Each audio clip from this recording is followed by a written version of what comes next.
And now, stay tuned for the mystery program that is unique among all mystery programs. Because even when you know who is guilty, you always receive a startling surprise at the final curtain. In the Signal Oil program, The Whistler.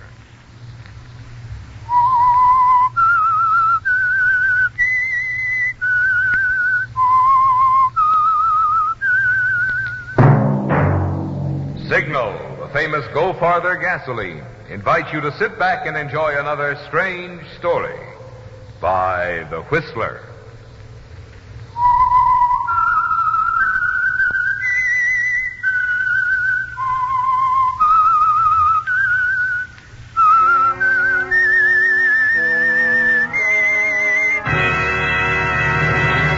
I am the Whistler, and I know many things, for I walk by night. I know many strange tales hidden in the hearts of men and women who have stepped into the shadows. Yes, I know the nameless terrors of which they dare not speak. And now for the Signal Oil Company, The Whistler's strange story. Smart Boy.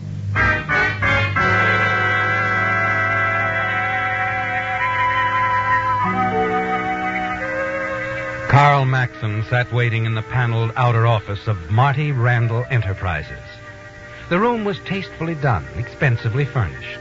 At the lone desk in the far end of the room sat a tasteful, expensive secretary, a harmonious addition to the rest of the furnishings. She looked up, smiled at Carl, and nodded toward the door marked Marty Randall, Private. He returned her smile, got up, and walked into the private office, closing the door behind him. The small, squat man at the desk, Marty Randall, looked up as Carl entered, stared at him with bland gray eyes for a minute before he said, Got the money? Right here, Marty. Just toss it on the table. $10 grand. $2,500 from Pete Baywood, $7,005 from Keeler. Want to count it? No, I don't have to. You say it's 10 grand, it's 10 grand. Thanks. I like guys I can trust, Carl. Remember that. Have any trouble? Baywood moaned a little. So what'd you do? Let him moan. Good. He likes to complain, doesn't mean anything. That's what I figured. Got anything else for me today? I surprised you, didn't I? What do you mean, Marty? 10 grand's the biggest slice you ever collected for me, isn't it? Yes, it is. I didn't count it when you handed it over. That surprised you, didn't it? Maybe you were being polite. I don't have to be, you know that. I know better than to try to hold out a couple of bucks on you, Marty. Yeah, that's what I mean. You've been with me 6 months now, Carl. I think I got you pegged. You're smart. You're a smart boy. But I noticed something else about you. Yeah? You don't want to work collections all your life. Right? You knew that when you hired me. Sure I did. I need some smart boys. That's why I took you on. But you want to get ahead, don't you? What do you think? I want to see you get ahead. So I'm telling you, keep up the good work, like they say. And in time, you'll get yours. How much time, Marty? Huh? Who can say? You got lots of it, Carl. What's your hurry? I'm in no hurry, Marty. Oh, but you are. I can see it. That's what I'm talking to you for. But I know you're smart. And a smart boy takes it easy. He's willing to learn. He's willing to wait and take his time. Let his boss do his thinking for him. And... Hi, Marty. Don't you ever knock. Sure, but like I told that dame out there, I knew you'd want to see me right away. Oh, you did, huh? Okay, Joe, you're halfway in. Come on. Hello, Carl. You want me to leave, Marty? Oh, stick around, Carl. Joe never takes much time. Got the dough, Joe? Sure. Here, $500. Any trouble collecting? You know me, Marty. Joe Roach never has no trouble. Like clockwork. This all of it? Sure, 500. Where's the rest, Joe? The rest? What do you mean, Marty? It's all there. How much you keeping out? So help me, Marty. It's there, to the penny. You like to keep a little extra, don't you, Joe? Marty, believe 10 me. 10 spot here, 20 there. Adds up, doesn't it, Joe? Just count it, Marty. I ain't lying. How much? How much you holding out? Not a cent. How much, punk? No, Marty, no rough stuff. I ain't... How much? Please, Marty. How much? You shouldn't have hit me, Marty. I don't like it. You shouldn't have... Okay. I kept out 50. I needed the dough. I was going to make it up to you. But you shouldn't hit me, Marty. Get out. I was going to give it back to you next time you paid me. Get out. Okay. But I want to tell you, Marty... Come on, like I said, get out and stay out.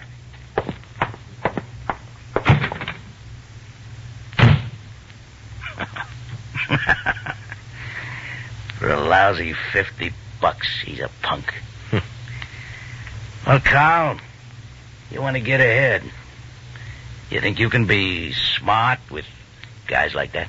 How'd you know he was holding out on you? How'd I know you weren't? Yeah. Same thing. Now, where were we? You were saying I should take my time, Marty. Oh, yeah, that's right. Yeah, but how long? How long till I can make a move up? When do I do more and talk a penny ante bookie out of a couple of bucks? And when do you start getting more dough from me? That's it. That depends on two people, Carl. You and me. But mostly me.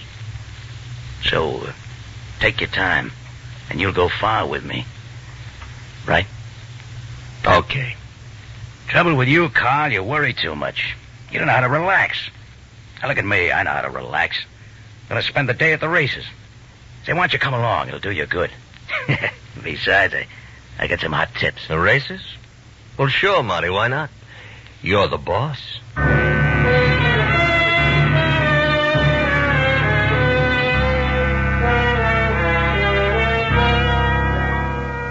Well, Carl, there it is. There aren't going to be any shortcuts to easy money in Marty Randall Syndicate. You're going to be an ordinary collection man for, how long, Carl? Marty says that's up to him, that you should be patient, bide your time. But you have other ideas, haven't you, Carl? You want money, lots of it. And if you can't make it with Marty, you'll have to find some other way. And then that afternoon at the track... See that, Carl? I told you I had this race figured. Hey, by 2 lengths, Marty, and a 20-1. Yeah, this is my day, kid. Let's see, I had $2,000 at the window. I bet $1,000 with Willie Burke on the side. 20-1, that's $60,000. Hey, you brought me luck, Carl. I'm going to the clubhouse and celebrate. Hey, what about your money? Oh, you can collect it for me. Oh. Yeah, here's the tickets. You know where Burke is sitting. Okay, Marty. I'll be at my table in the clubhouse. Fine. I'll have a drink waiting for you. You watch Marty push back through the crowd toward the clubhouse entrance. $60,000, Carl. And Marty's asked you to collect it for him. Your mind is racing as you make your way to Willie Burke's box and collect his $20,000. Then you push and shove through to the ticket window. Another $40,000. Marty's money. But your way out, Carl. No more waiting. No more biding your time until Marty says you can move up. This is it, Carl. You make your decision quickly.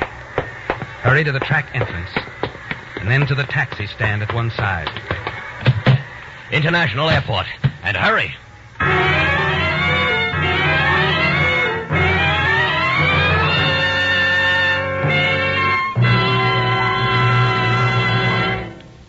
Do you know how quickly your car can accelerate in an emergency? Do you know how steep a hill it can take in high without pinging? The chances are you don't know if you haven't tried Signal Ethyl. For there is a gasoline, a premium quality gasoline, engineered to bring out the best in any car. Yes, regardless of whether your car was bought this year or 10 years ago. If you like to feel your motor spring to life on cool mornings the moment you touch the starter, Signal Ethyl is for you. If you thrill to pick up what makes other drivers sit up and take notice, Signal Ethyl is for you. And if you enjoy smooth, effortless power that lets you soar down highways and up hills without shifting or pinging, Signal Ethyl is for you. It's a fact. Many drivers have no idea what really smart performance their car could deliver. But there's an easy way you can find out. Just try a couple of tankfuls of Signal Ethyl, the premium quality gasoline that brings out the best in any car.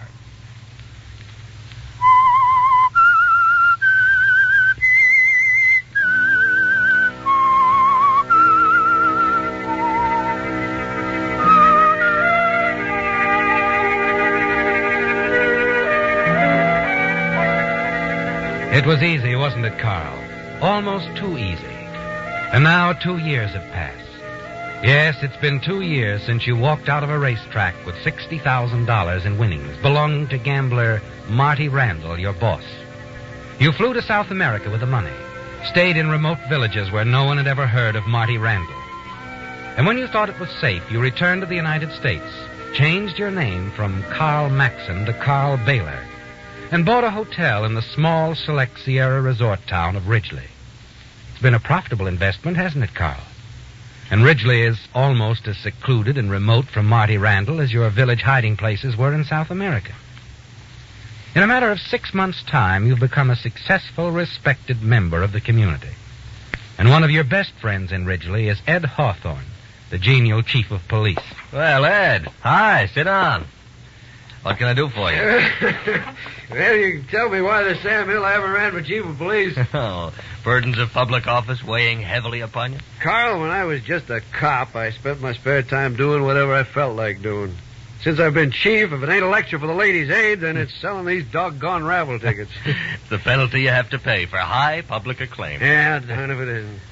Well, since you're chairman of the raffle sales committee, you'll be glad to know that I've sold 10 books. 10? Hey, terrific, Ed. How'd you do it? Use your badge to intimidate people? I bought 8 of them myself. Oh, I should have known. Oh, that's swell of you, Ed. Nonsense. This was a fine idea of yours, Carl. A raffle to raise money for a kid's playground. Oh, I just thought of it before somebody else did, that's all. Don't soft soap me, Carl Baylor. What are you doing here, anyway? What do you mean? I mean, how come you picked Ridgely? Oh, I like Ridgely, Ed. Yeah, but a young fellow like you with a head on your shoulders, don't misunderstand me. We're lucky to have you here. But you could be going places. Instead, you settle down here in Ridgely, where nothing much goes on except during the tourist season. No daily papers, bad radio reception. Oh, like I said, Ed, I like it here. Nice and quiet without too many people shoving you around. Well, that's Ridgely, all right. Oh, say, you hear about the new addition to the population? Somebody new in town? Yeah, young widow. Just moved in the old Carlisle place up on the hill. Oh? Her name's Claire Underwood. They say her husband owned half the lumber in the Northwest.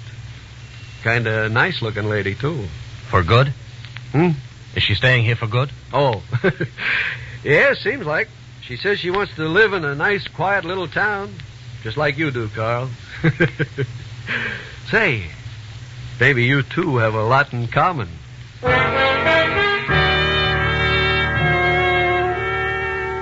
You smile at Ed, a smile that disguises your real thoughts.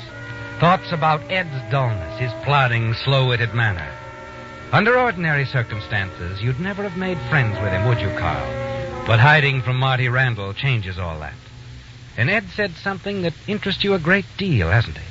Yes. The thought of a wealthy widow settling in Ridgely is very interesting. You decide to lose no time investigating Claire Underwood. That afternoon, you drive over to the old Carlisle place that she's taken, one of the town's largest mansions. Mrs. Underwood? Yes? I'm Carl Baylor. I was just passing by and thought I'd say hello. Welcome to Ridgely. And can I be of any help to you getting settled? Well, how nice of you. Won't you come in? Thank you. I'm afraid the place is still in a mess. Well, maybe you could use some expert assistance. Indeed, I could. You see, my help won't arrive till this evening, and I'm rather at a loss. Still, I hate to impose. Oh, nonsense. I have a motive, you see. I hope to sell you some raffle tickets. Well, I hate to spoil your crafty plan, Mr. Baylor, but your chief of police tried the very same thing yesterday. Ed Hawthorne, I might have known. I bought 2 books from him. But don't be discouraged. There's still plenty of work to be done. Uh-oh. There are some heavy packages in the hall that should be carried to the attic. The drapes haven't been hung. The dishes aren't unpacked yet. And... What did Chief Hawthorne do here yesterday, anyway? Well, he sat on a very comfortable box and gave me a thumbnail sketch of everybody who lives in Ridgely. For instance, Carl Baylor owns the hotel. He's lived here for some months, and the town is very lucky to have him. Did he also tell you he doubles as my press agent? He didn't have to. I'll bet he didn't mention our village custom either. Which one is that? When a charming newcomer arrives in Ridgely, it's the duty of the town's innkeeper, that's me, to take her to dinner. Strange. Chief Hawthorne didn't say a word about that. Oh, but it's true. Now, you wouldn't want to break a tradition, would you? Oh, my goodness, no. Fine. Well, then now, put me to work. See if I care.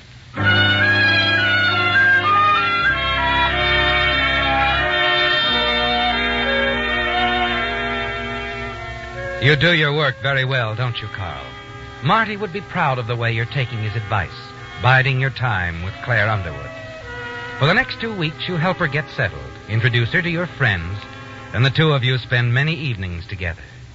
Yes, Carl, you're doing a good job of groundwork. As the weeks pass, you're sure Claire's beginning to fall in love with you. And you'll take it easy, won't you, Carl? Play it safe. So that one day Claire and her fortune will be yours. Things are going well, aren't they? And then one night, you return to your hotel after a date with Claire. You start through the bar on your way to your office. Well, well, if it ain't my old friend Carl. Well, who it? Joe. Joe Roach. Small world, ain't it? What are you doing here? Sitting at the bar having a drink. Want one? No, I don't. How about coming into my office? You got one? Yeah. Sure, don't mind if I do. This way? Right in here. Well, you got an office and everything. You the manager? I own this hotel, Joe. Oh, and the name is Baylor, Carl Baylor. Yeah?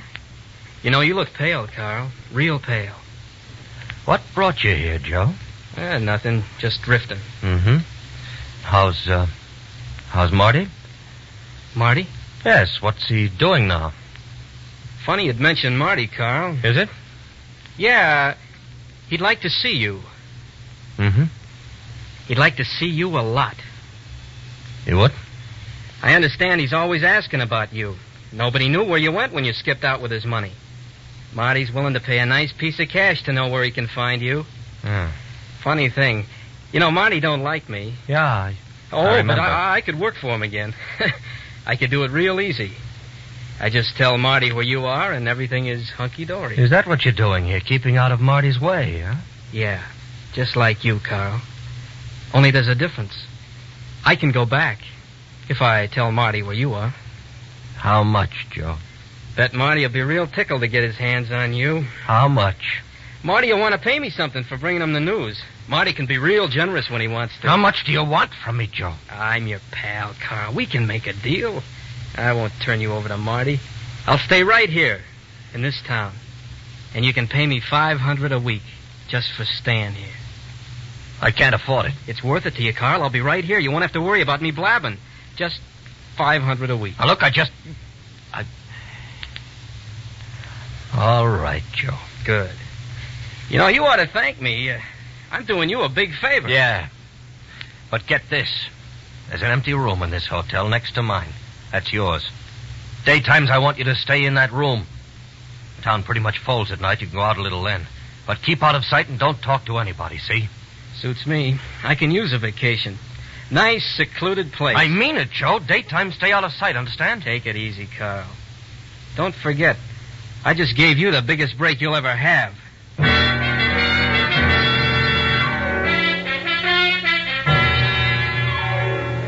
Well, Carl, it's finally happened.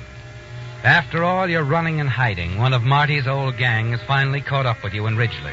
Joe Roach. You can't afford the $500 a week it will cost you to keep Joe from telling Marty Randall where you are. But if Marty should find out, it'll cost your life, won't it, Carl? And keeping Joe out of sight, unnoticed in Ridgely, is not a simple problem either.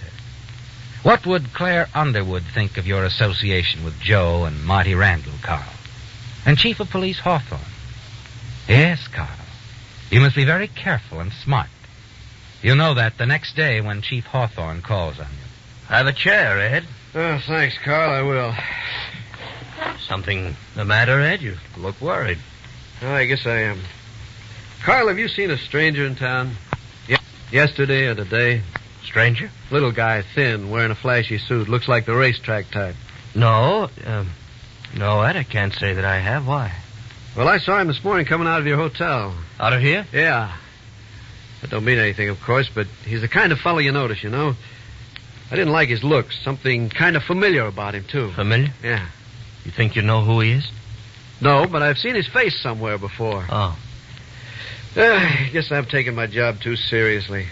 But I don't like characters like that in Ridgely. You're sure he isn't registered at your hotel here? Oh, I haven't seen anyone fits that description, Ed. Maybe he was just driving through, stopped here for a few minutes to eat or something. Yeah, maybe.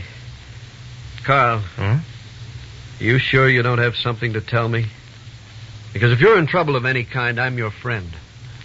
No, Ed, I don't have anything to tell you. I'm in no trouble. Okay, Carl. If you see this fellow, let me know, huh?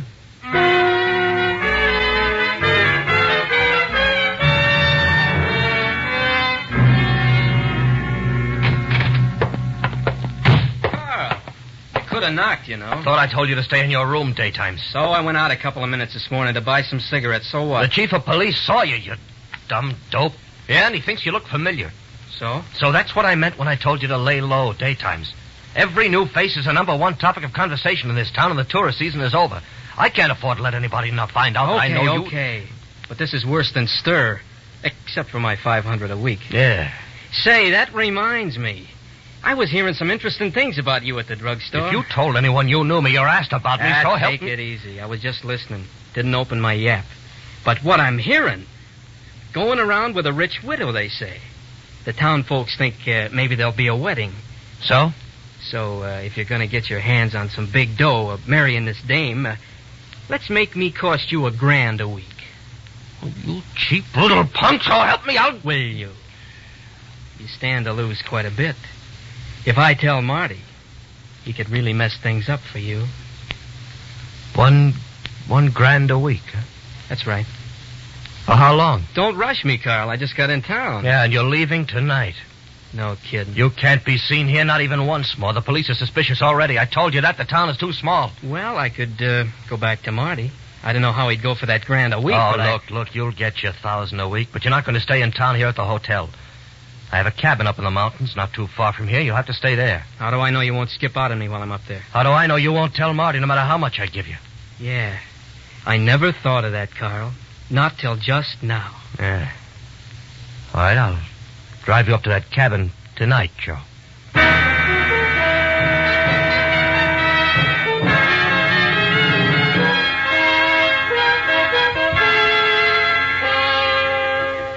You're sure of what you're doing now, aren't you, Carl?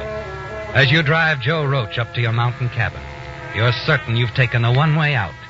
Yes, Carl, there's too much at stake. Your whole future, your hotel, Claire Underwood, her money that you intend to marry. You won't risk losing that, will you? And Joe Roach is the one remaining link between you and Marty Randall. You're going to kill Joe, aren't you, Carl? It's the only way you can be sure that your past is dead.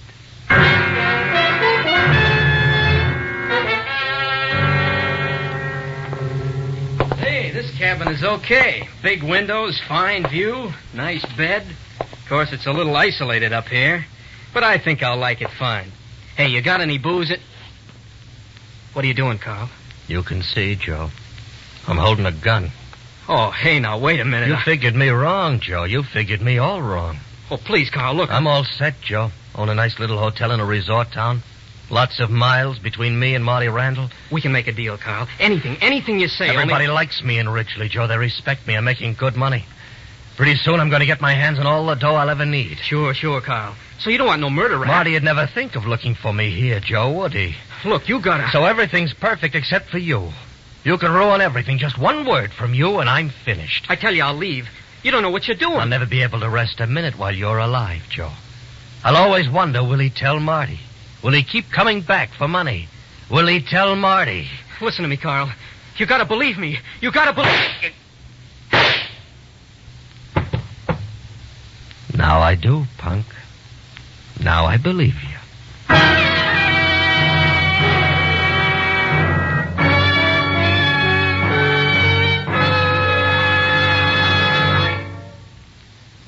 Many of you who aren't planning to get a new car are giving some serious thought these days to how to make your present car last as long as possible.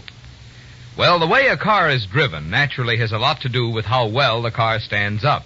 But an equally important factor is the lubrication and service a car gets. And that's where independent signal dealers shine.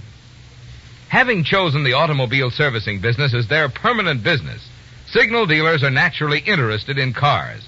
With them, it's not just a temporary job. In fact, most signal dealers have been in the service station business for years.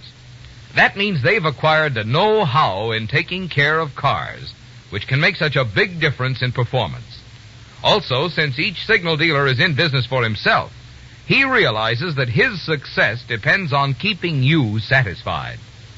Because this conscientious type of personal service can add a lot to your car's life and your driving pleasure, it's another mighty good reason why each day more and more drivers are switching to Signal, the famous Go Farther gasoline.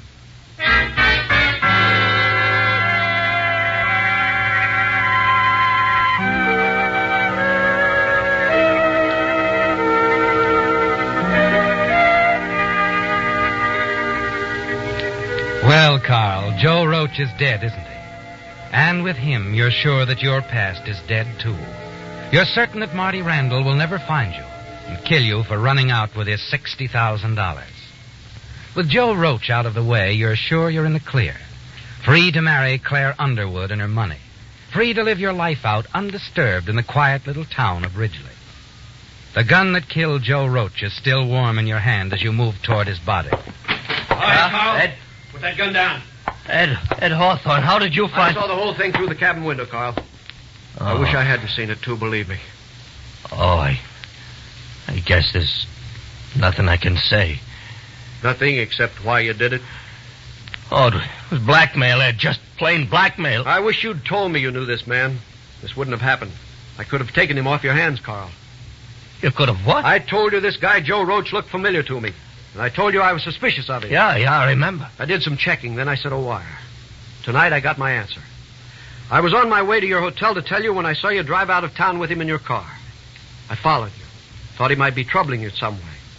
And I wanted to arrest him. You mean you came up here to arrest Joe? Yes. For murder. A murder? That's right. A year ago, Joe Roach shot a guy in the back. A big-time gambler. Name of Marty Randall.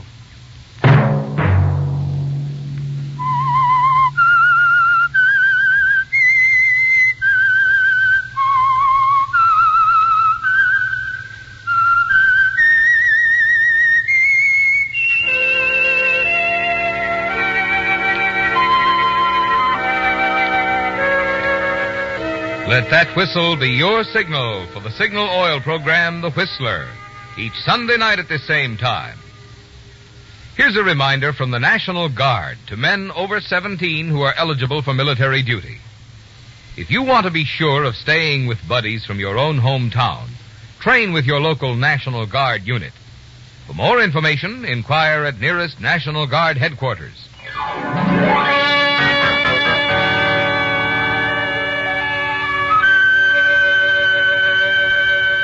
Featured in tonight's story were Bill Forman, Larry Dobkin, Jack Smite, and Tom Tully.